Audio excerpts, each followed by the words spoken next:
Welcome, I'm Katie. This is The Importance of Temperance, and I hope that wherever you are in the world, you're doing super well. So I thought I'd jump on this evening and try and get this mid-year tarot done before it's like way past the mid-year.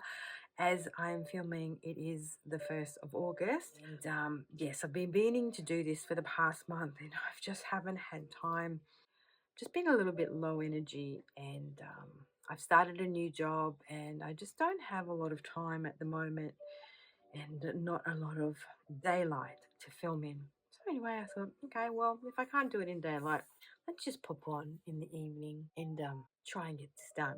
So there are 13 prompts. It is a VR to Chanel Days, who does the end of year tarot tag and mid-year tarot tag, and I find it extremely fun to do these tags.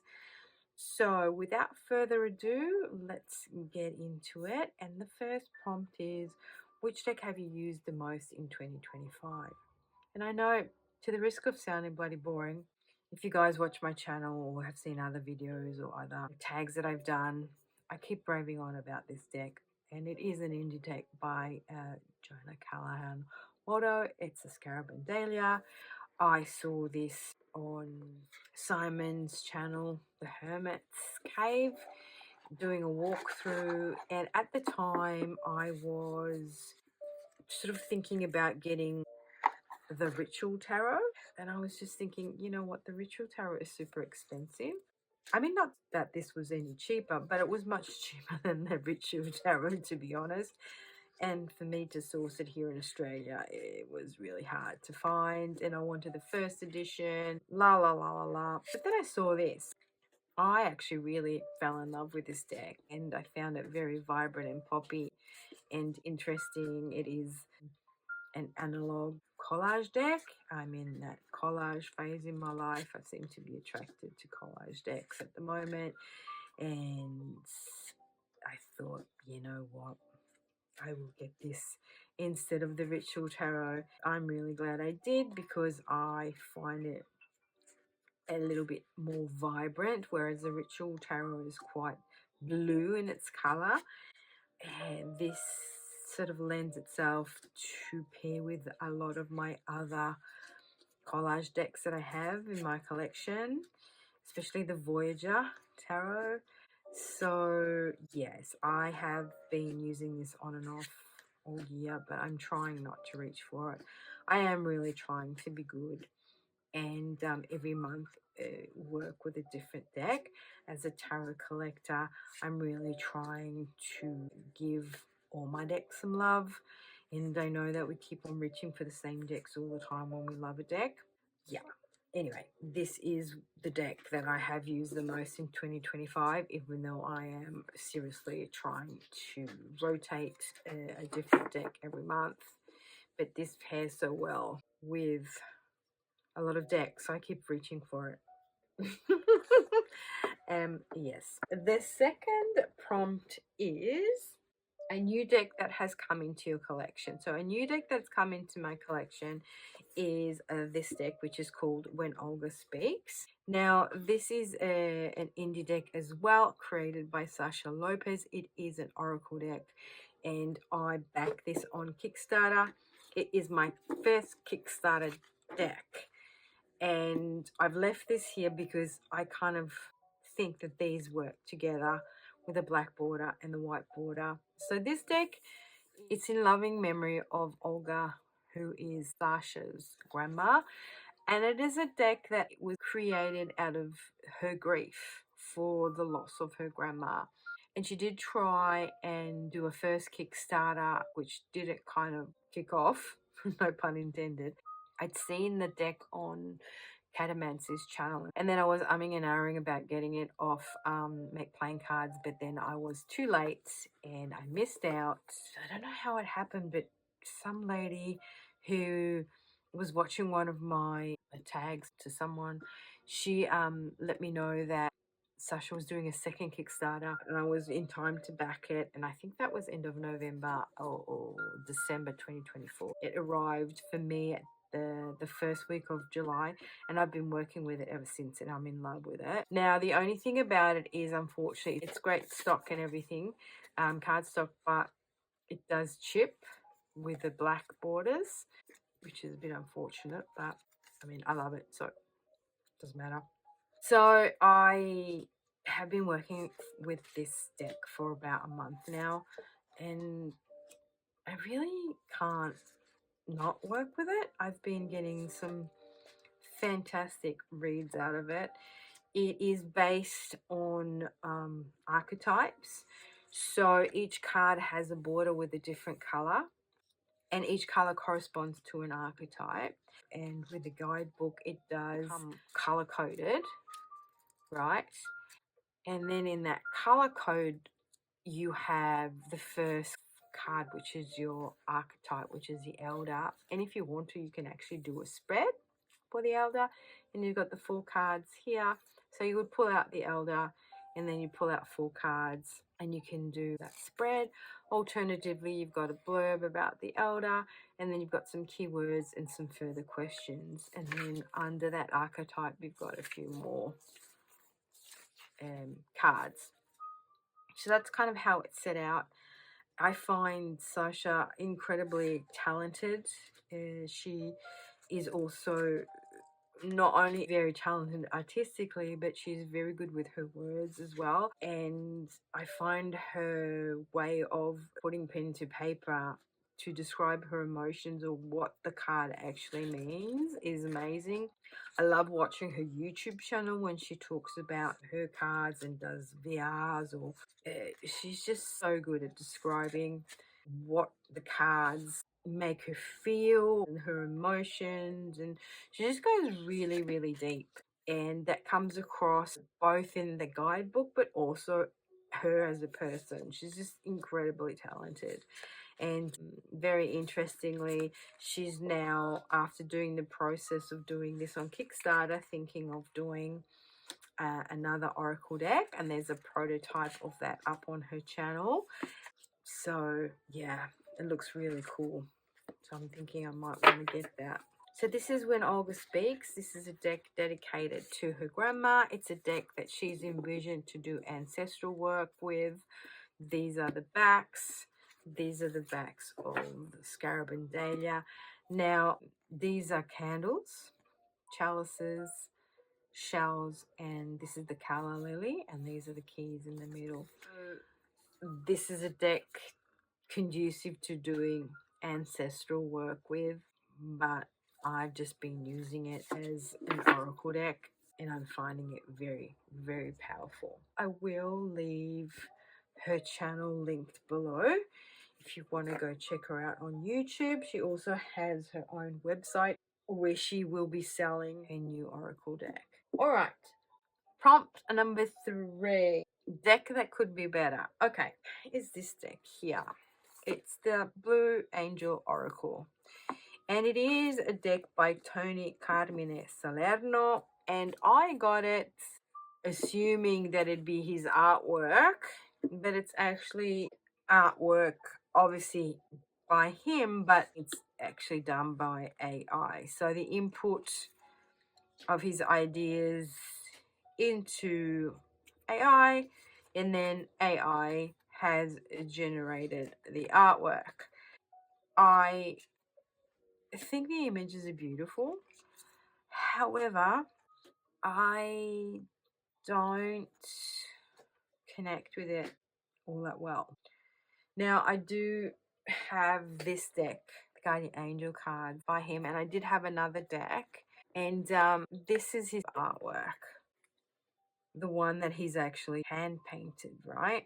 The other deck had more kind of images. These just have mantras and descriptions on the back. So the only artwork I have to show you is this. But the other deck that I had images, and they were beautiful. Felt very spiritual. And so when I did see this deck, they did look AI. I'm not going to lie. And I thought, oh, but they won't be AI because it's Tony. And I got them to go with this deck, which is the Artist Decoded Tarot, which again is a collaboration between 2 artists and AI. However, these 2 decks have 2 completely different feels for me. this I can gel with, I dig in and I enjoy, whereas this I don't know, I can't. I find also some of the keywords are really hard to fathom, and I have to rely on the guidebook, the Orient Gate, Mercurius. If you don't know who Mercurius is, you have to go and read the book. Yes, and I thought that these sort of would speak to each other, and they kind of do, but they kind of don't. Like, for instance, in this image, these two images do very much look like each other, okay, with this sort of tree formation and stuff. But I don't really know. There's just something. For me, this deck could have been better if he just had hand painted them himself and maybe use just simple keywords. Fertility, I'm good with. Ascension into light. Michael descent. What does he mean by that? Maitreya is the name of a god, but what does it mean? Lapis excelsis. So in a way, see the colors, they work, but they're not easy because I would need to go into the guidebook and see what these say. Long story short, this could be better because I kind of assumed it would be his own artwork, but it's AI artwork. And I was hoping that these would match. And I was also hoping in something a little easier to interpret. Truth, which is great. Choice. So some are really good, but then you've got Pendragon Sword, Ancient of Days, Oromasis. Yeah, anyway, so for me, this deck could have been better, to be honest, or maybe my expectation of it was different to what it actually is. It's still a beautiful deck, but I'm not kind of connecting with it as I wanted to. All right, so prompt number 4, deck you are currently using. All right, so deck that I'm currently using is When Olga Speaks in conjunction with Tarot deck Colorati Des. I know that most of you call this Carlotides, but the creator of this deck, her name is Carlotta Santos, and her nickname is Carlotti Des. She's an architect and an illustrator. She's from Spain. So that's why I call it Carlotti Des, because Carlotti would be the abbreviation of Carlotta. But anyway, kind of it's her nickname. So that's why I say Carlotti Des instead of Carlotides. This is one of those decks that I'm using in conjunction with this because black calls black. And even though the styles are completely different, for me, they kind of work. And then another deck that I was called to work with, the Tarot of Crowley, which is by Christoph James. Again, another indie deck. And because I did film this a week ago, I was using these 3 in conjunction because it's the 1st of August. I have gone and changed the decks I'm going to be working with for August. But just for the sake of this video, these were the 3 decks that I was working with. And I had a lot of fun with them. They are completely different art styles. I mean, this is also a collage style deck. This is kind of like a folk tale, fairy tale deck. It's a bit pagan. It's a bit sort of otherworldish. For some reason, I was able to work with these decks together, and I really enjoyed the pairing of the 3 of them. And I also want to be able to use different style together of decks, like different style of artwork together. And I do want to use more decks, if that makes sense. So if I'm kind of using 3 decks at a time, that allows me to get some great use out of more decks at the same time. Look at that. That's the 8 of Swords, and that's the Knave of Cups, and we've got kind of that same, and then we've got perspective. Which one? Are we going with the dark or are we going with the light? So I really enjoyed working with these 3 decks together, and in some sort of weirdly wonderful way, they did work. So those were the decks I was currently working with. Now, prompt number 5.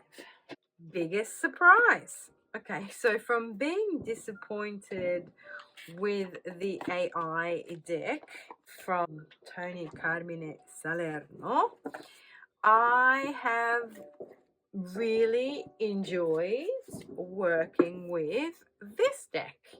Is the Artist Decoded, which is a Jennifer Sordini and Yoshino collaboration. And again, this is an AI deck. It's got a great guidebook. I really love this guidebook. It is based on the elements and the zodiac signs and the planet, so it does have all that information on the cards. And also what I love about this is that, you know, it's really well written, and it has this bit here that if you are an artist and you want to do an art project, it gives you an art project to do using the cards. So I really love, you know, that idea as well. The artwork I absolutely love. These faces you can't really see. You can see but not see. It's very kind of mysterious. You don't know if you're looking, you know, at the back of them or the front of them. It's very much open to interpretation, so you can't see the face. And it's kind of very impressionistic. Is that the word? For the art style.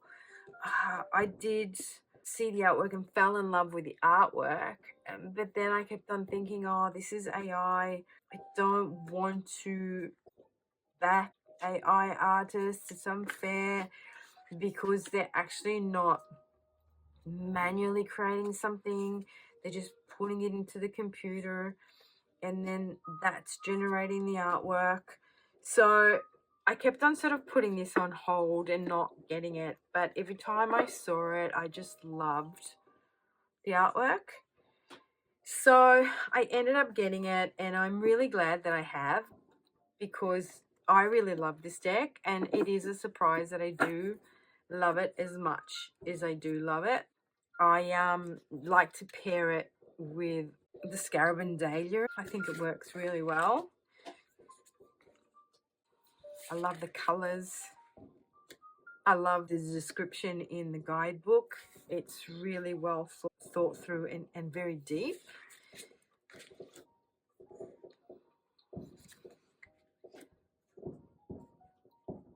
I think the white borders kind of speak to each other, and the colors really pop and talk to each other. And also with Olga Speaks, I think that works well too. Probably got to do with the borders, to be honest. And I mean, don't get me wrong, I think with when Olga Speaks is a big surprise too. I didn't think that I would like it as much as I do. And I just find that when Olga Speaks just really does pair with a lot of decks, which I wasn't expecting, you know.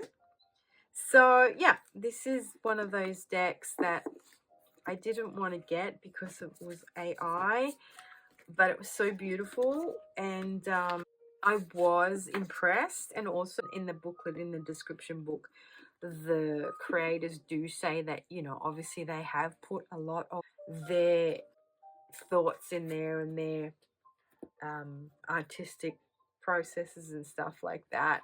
So you could say it's a collaboration between the artist and the AI. Okay, it's not just some random who's got no talent whatsoever and just sort of typed in there, make me a deck, and that's that. And I guess it's the same with Tony Carmine Salerno. However, if you're talented in painting and creating, just stick to your original creative process, right? Anyway, right, prompt number 6, deck crush. This is going to be really surprising. Well, it is surprising to me. I guess it's not surprising to you. This deck's been around for a very long time. I bought it because I love the backs. I don't know. There was something about this deck when I first got it that I wasn't quite getting. I didn't really understand what it was about. There's not a lot of description in the little white booklet about the artists and what, you know, she's about.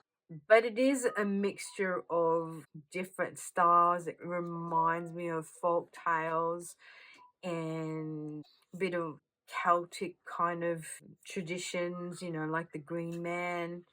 It has a little bit of Russian feel to it.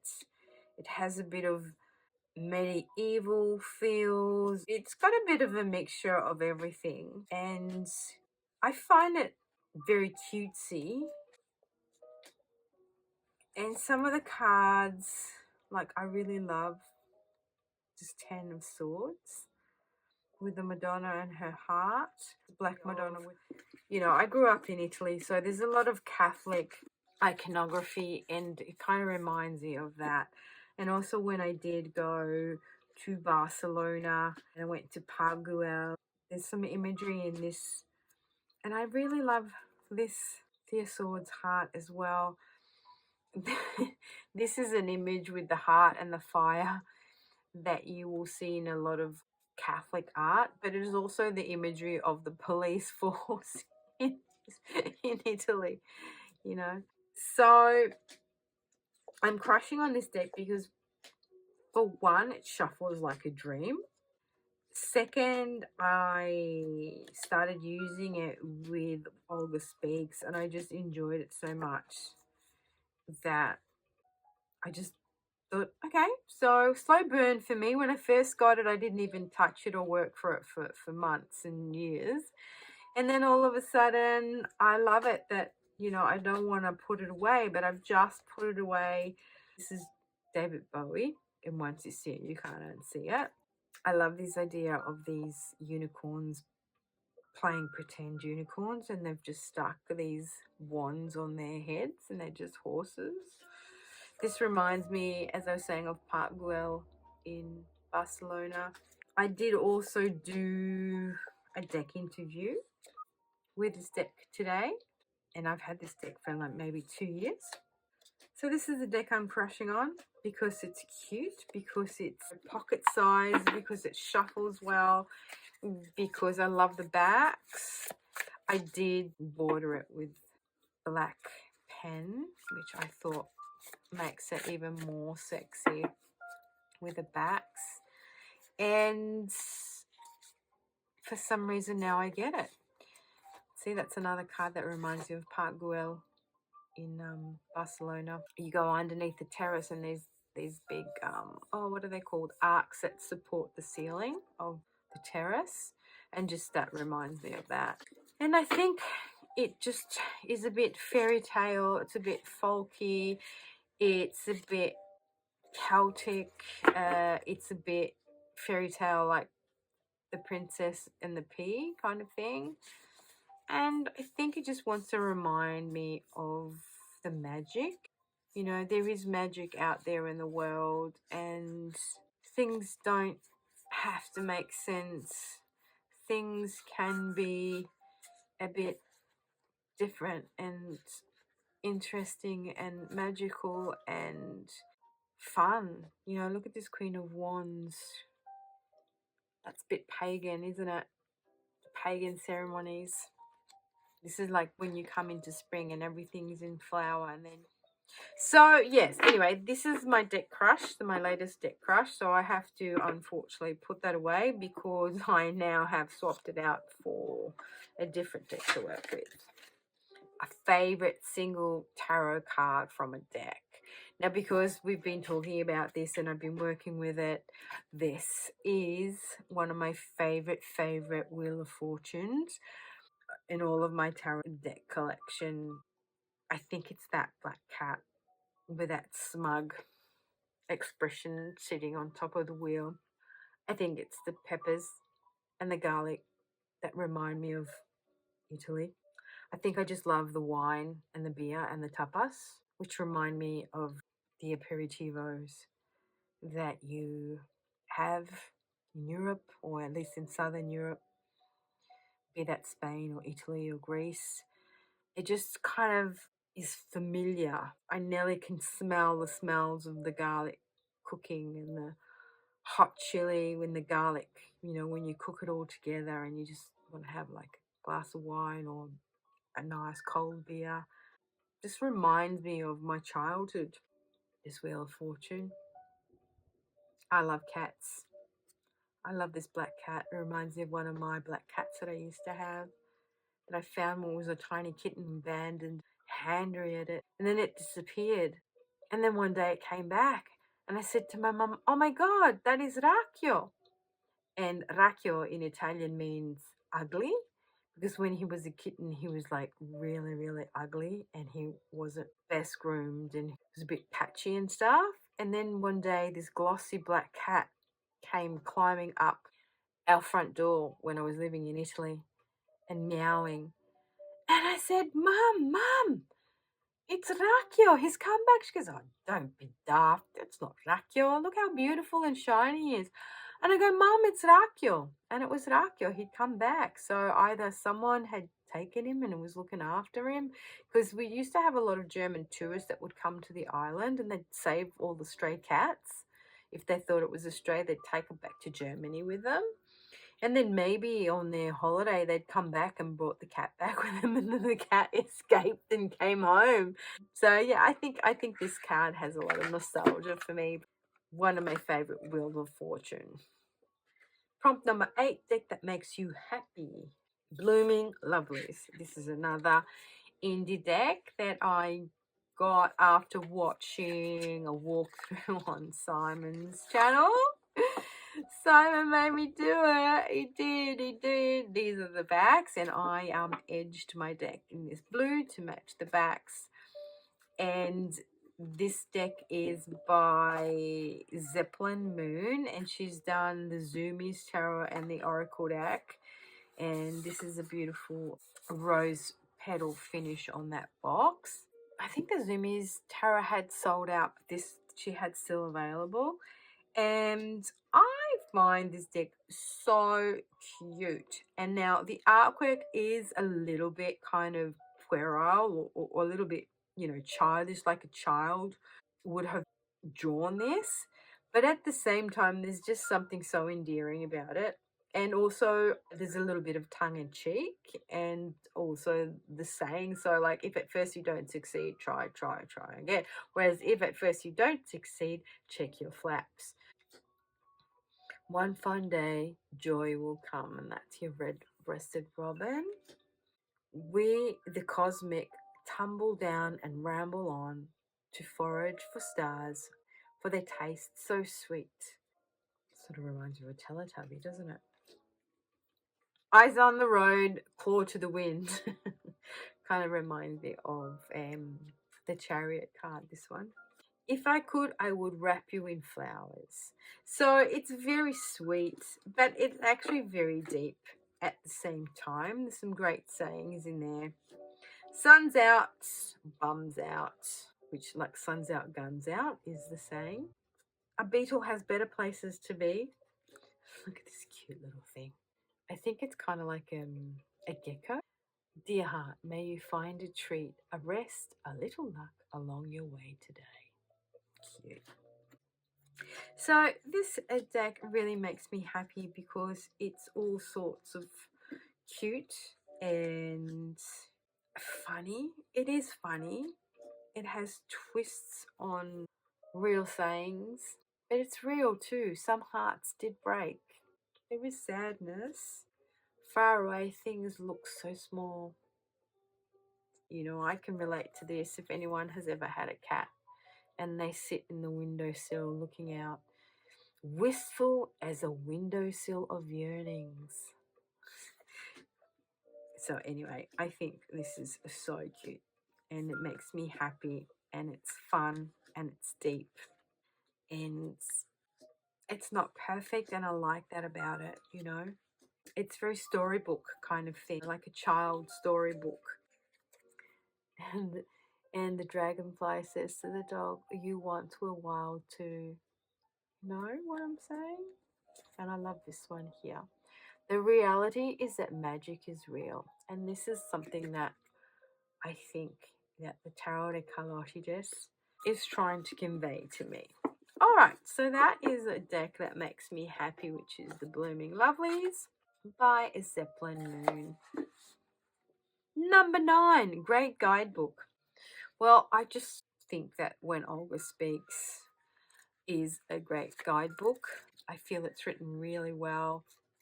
I love the fact that she gives you this kind of spread that you can do with the questions. And then I love the way that she gives you the meaning for her. And also she gives you the keywords. And then small questions that you can use for journaling prompts and you know, to just dig deeper and think things through. I like the way she's color coded it to match the color borders on the cards. Makes it easy to navigate. There isn't a legend at the front or the back. Just, I think it's really well made. And then here, if you wanted to, you could actually put an image of your own grandma or an elder or someone who's really important in your life here, and you can write a few lines. I'll just sort of show you. I'll hold this here so you can read that, and I'll just hold this here so you can sort of pause and read it to see what the whole thing is about. I think it's really well written, really well organized. Really pleased with that. Number 10, what deck do you want at the end of the year or still waiting on? What is this thing here? Well, that's going to be the other Sasha Lopez Oracle deck that I want. She's working, as I said before, on a second Oracle deck. That one is going to be without a guidebook, and she's going to have like a little blurb across the image to help understand what the card significance is. And it's kind of left up to your own interpretation. Again, it's going to be a collage deck, and she's come up with that as a consequence to her doing this deck. And it looks really good. There's a walkthrough up on her channel. She's ordered a couple of copies just to kind of see what they look like, and she's sort of trying to decide what cardstock she wants, but I think they're up on her website for pre-order at the moment, and she's just going to do those print on demand kind of thing with the printer that she used for this deck. So that's one of those decks that I really do want to have in my collection. Prompt number 11. What deck hasn't been used yet, or is a deck that you want to try and work with more this year? Alright, so I did buy the Mushroom Oracle.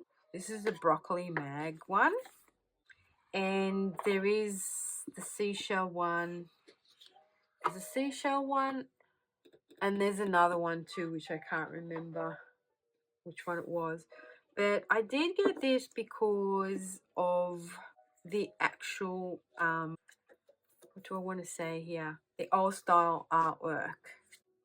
You know, the old masters kind of artwork. And I got this to go with another deck.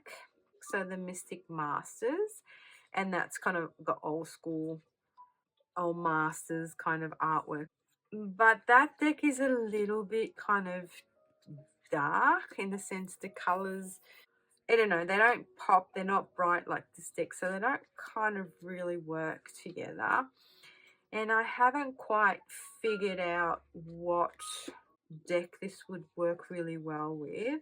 And also, I kind of find the keywords a bit kind of hard to work with. They do have like 3 keywords down the bottom, but the actual, you know, blurb in the booklet is very short and very cryptic. So yeah, it's a bit hard to interpret, but you've got the 3 keywords down the bottom, so you could use those. But it's definitely a beautiful deck. I really love the artwork. I just haven't been reaching for it at all. I did work with it when I first got it. I think it will pair really well with the Scarabendalia. Let me just bring that out. I think this Scarabendalia just pairs with a lot of decks, to be honest. Could definitely work together as well. Protection, communication, identity, strength, prized, resilient, noble.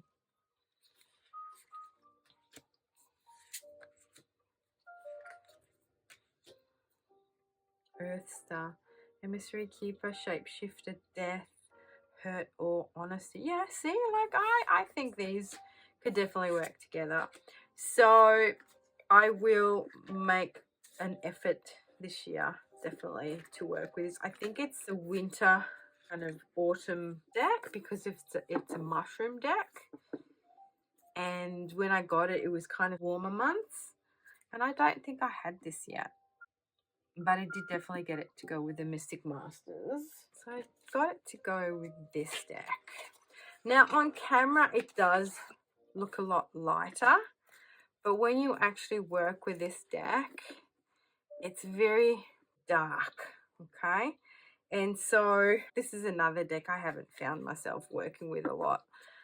This is by Danny Mystic. It's her deck. She's got a channel on YouTube. And I wanted kind of like a deck that had the old style artwork. So this is called the Mystic Masters because the old artwork. So these are created from etchings and carvings dating back to the 16th and the 17th century. Each image has been watercolored and adorned, bringing these antique images to life. So she's kind of put her own spin on it. Yeah, and when I saw it online, it looked really great. The colors popped, but when you've got it, it's actually quite dull and dark and not very poppy at all. And the line work is not very clear. And I did buy this deck to go with this. Anyway, I don't think they do work extremely well. And the keywords are quite hard to see down the bottom. Yeah, so that was kind of the reasoning behind this deck that I bought it to go with this. And so these are two decks that I really haven't been working with all that much. And I'm hoping to work more with this year, especially this one too. It's a shame. I had really high expectations of this deck, but for some reason, I don't know. I have not really reached for them. Okay. Prompt number 12. 5 video you've made or seen. I've got to say that one of my favorite videos that I've seen, or some of my favorite content at the moment that I've been watching, is from Moonflower Moments. She's got really interesting content on her channel. And she talks about, you know, her thoughts and feelings around her decks. She's really good at describing what's really meaningful to her and how she has different methods of practicing.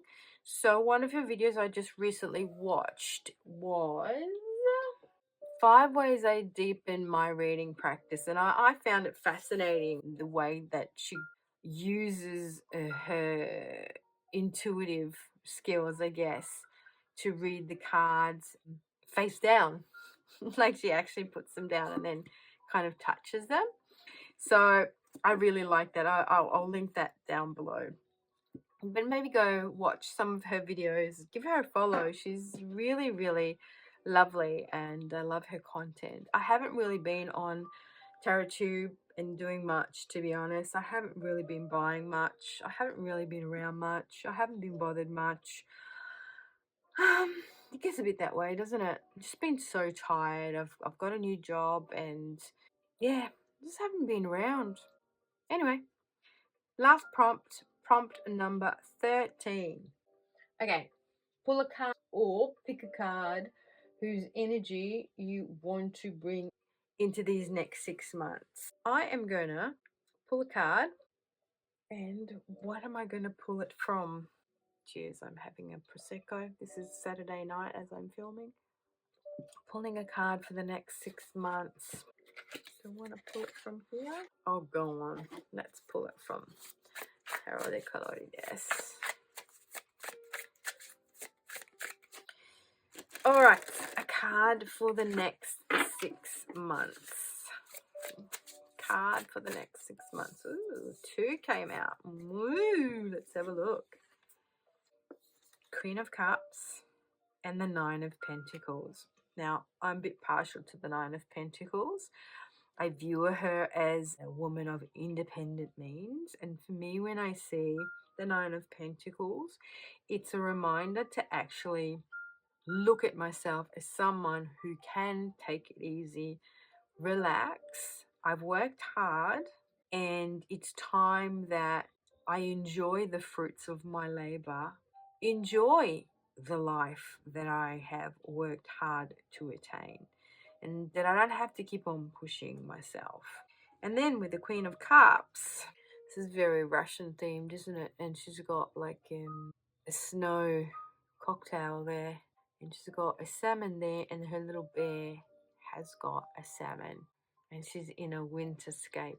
So the Queen of Cups to me is also about emotional intelligence, and it's about either yourself or someone near you who can be a confidant or someone that can help you out in a situation when you're emotionally drained or you need emotional support.